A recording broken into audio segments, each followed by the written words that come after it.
Merhaba sevgili izleyiciler, kanalıma hoş geldiniz. Bugün sizlere Hande Erçel'in kariyerinin yükseliş dönemine kısa bir yolculuk yapacağız. Hande Erçel televizyon dünyasına adım attığında henüz çok gençti. İlk rollerinden sonra asıl büyük çıkışını romantik komedi dizisi Aşk Laftan Anlamaz ile yaptı. Bu dizide Hayat Uzun karakterini canlandırdı ve performansı büyük ilgi gördü.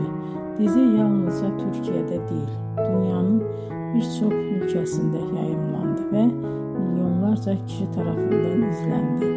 Böylece Hande Erçel uluslararası bir hayran kitlesine sahip oldu. Başarısı bununla da sınırlı kalmadı. Daha sonra farklı projelerde yer alarak oyunculuk yeteneğini, farklı yönlerini göstermeye devam etti. Bugün Hande Erçel Türkiye'nin en popüler oyuncularından biri olarak kabul ediliyor. Videoyu izlediğiniz için teşekkür ederim. Bir sonraki hikayede tekrar görüşmek üzere.